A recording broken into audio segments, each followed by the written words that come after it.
gajinya kalau buat aku jauh banget, karena contohnya aku dapat 2000 dia bisa 1500 kayak gitu. Halo, assalamualaikum, selamat datang lagi di channel YouTube aku, Rindang Pria.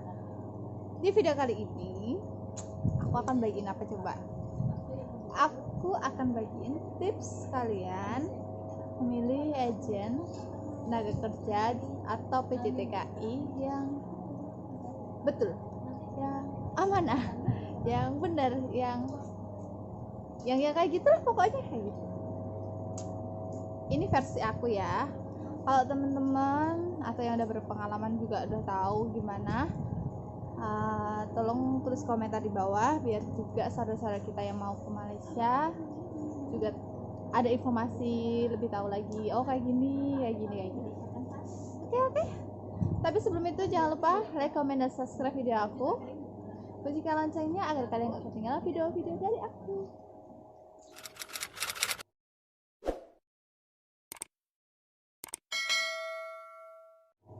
Oke, langsung aja tips-tipsnya dari aku. Terus yang pertama, kalian itu harus mencari agen PJTKI atau agen penyalur tenaga kerja yang punya nama, maksudnya yang punya nama, udah terkenal, terus udah ada cabang di mana-mana. Ya walaupun itu belum 100% memungkinkan itu nggak abal-abal, tapi setidaknya dia tuh udah mengantongi dia setidaknya udah memberangkatkan ratusan TKI kayak gitu, entah ke Malaysia, entah ke Taiwan, entah ke Hong Kong, kayak gitu. Dan kalian jangan percaya dengan agen yang door to door, maksudnya kayak ketuk-ketuk pintu rumah terus ya menawarkan jasa ke luar negeri kayak gitulah. Itu jangan 100% percaya, karena takutnya itu abal-abal karena nggak ada kantor atau udah pepet banget tapi cari orang kayak gitu. Terus sekarang itu zamannya online kan, udah zaman modern. Sekarang semua lowongan kerja atau semuanya kebanyakan tuh melalui online, Facebook lah, apalah. Kalian tahu semua juga pasti dari Facebook kan. Kalian juga cari-cari Google lah, Facebook lah, mana-mana kalian juga carinya kalau itu kan. Nah, kalau emang kalian cari dari online, kalian harus memastikan bener gak sih. Kalian harus bener-bener cari, oh ini ada kantornya gak sih, ada wujudnya gak sih kantornya gitu. Kalau emang kalian udah tanya alamatnya di mana, nah, kalian harus cek betul-betul kalau emang itu ada kantornya. Nah misalkan kantornya kalau aku sendiri kan aku dari Purjo kan, Purjo, jadinya aku harusnya kalau misalkan ada agent dari Purjo kayak gitu, nanti kalian harus cek, oh bener gak sih ada agent ini di kota Purjo. Kalau benar kan datangilah tempatnya. Nah kalian juga harus kayak tanya-tanya warga sekitar, ini benar agennya menyalurkan tenaga kerja seperti ini. Kalau kalian masih belum yakin, kalian harus kayak gimana ya, kalau kalian memang belum yakin bener-bener, kalian tanya dari dinas ketenagakerjaan wilayah setempat. Nah bener nggak agen A itu udah resmi, udah boleh menyalurkan ke luar negeri. Nah karena semua itu akan dicatat di dinas ketenagakerjaan wilayah setempat. Itu nanti akan tahu, karena agennya resmi itu akan mengurus semuanya, mengurus surat-surat ya, kayak surat izin kayak gitu. Itu 5 tahun sekali pasti akan diubah, akan memperbaharui lagi kayak gitu, jadi pasti selalu ada. Nah itu tips dari aku. Dan mungkin bagi kalian juga masih bertanya-tanya, kenapa kita harus milih agent yang benar, kenapa nggak yang ya biasa-biasa. Mungkin kalau yang baru pertama pasti nggak tahu kan, kalau maksudnya nggak tahu tentang agent-agentnya kayak gitu, nggak tahu tentang prosedur-prosedurnya kayak gitu kan. Cuma itu, kalau kalian emang cuma ya asal pilih kayak gitu, nanti resikonya tanggung kalian sendiri. Karena kalau kalian menggunakan agent abal-abal, takutnya kalian masuk sini pun dengan jalur yang nggak benar.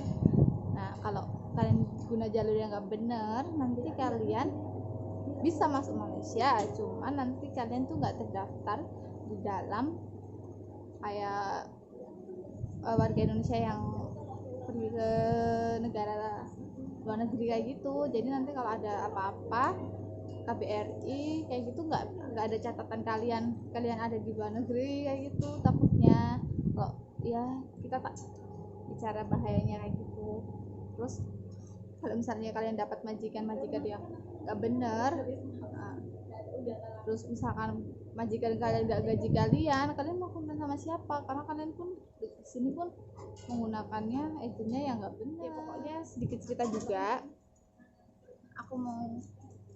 Aku mau cerita.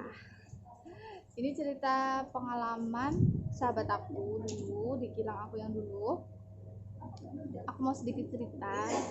Dulu teman aku, sahabat aku di kilang. Alhamdulillah dulu aku dapat company. Nah terus kawan aku itu dapat kontrak. Nah dia yang kalau bedanya kontrak sama company itu kayak kalau company gaji kita langsung ke kita, tapi kalau yang agent gaji kita ke orang lain baru ke kita dulu kayak gitu. Dan dia itu juga dari kayak penyalur BKK sekolah kayak gitu juga. Nah, tapi sebelum itu kak kelasnya ke Malaysia pun di kilang itu dia dapatnya under company. Ya walaupun beda tipis tapi lumayan sedikit kayak gitu. Terus dia di sini gajinya kalau buat aku jauh banget, karena contohnya aku dapat 2000 dia bisa 1500 kayak gitu. Kan gimana ya, kita kerjanya sama tapi hasilnya yang kita dapat tuh beda. Jadi kita juga sedih kan sebagai teman kayak gitu, kenapa bisa kayak gini. Terus aku tanya lewat agent mana, dulu dia di sekolah kakaknya dulu dapatnya under company, jadi dia mau ke sini. Tapi di gelombangnya dia dapatnya kontrak. Dan permit izin dia di sini kan, kalau kita yang betul-betul permitnya tuh tulisannya pekerja factory work kayak gitulah kayaknya ya emang kayak gitu pokoknya kita tulisnya tuh pekerja gitu. Terus kalau dia tuh kerjanya tuh cleaning service, permitnya tulisannya cleaning service, jadi beda, jadi lain lah pokoknya. Permit kerja kilang sama permit cleaning service tuh beda. Dan mungkin contohnya pekerja kilang itu permitnya harganya 3000 misal ya, ini ya cleaning service cuma 1000 berapa kayak gitu. Jadi lebih pokoknya kalian harus hati-hati banget kalau milih agent ke luar negeri. Pokoknya cari yang bener-bener bisa lah. Kalau kalian mau kilang A apa kilang B kilang C kayak gitu, kalian cari tahu ada nggak sih yang udah kesini, ada nggak sih yang masih kerja di sini yang kilang A kilang B kilang C. Kalau ada, coba kalian tanya dulu lalu agent mana, terus agent ini bagus gak. Pokoknya cari tahu lah, kita sama-sama di sini, kita saudara di sini, kita saudara Indonesia. Jadi nanti insya Allah juga pasti dijawab, kita bisa sharing-sharing bareng. Terus orang yang pernah kesini pasti juga akan kasih tahu, nggak mungkin kulit ilmu kan, karena kita di sini juga mau cari duit bareng-bareng, tambah saudara juga. Pokoknya waspada buat kalian. Nah, segitu dulu video dari aku. Kalau kalian suka, kalau nggak suka ya harus disuka-sukain lah, kan nggak kasihan sama aku. Pokoknya jangan lupa like, comment, dan subscribe video aku, nyalakan loncengnya juga agar kalian juga gak ketinggalan update-update dari channel YouTube aku. Oke. Kalau sekali lagi aku ingatkan, kalau ada yang tahu, kalau ada yang mau nambahin tipsnya, boleh tulis di kolom komentar. Tunggu video-video terbaru dari aku lagi. Bye bye. See you next video.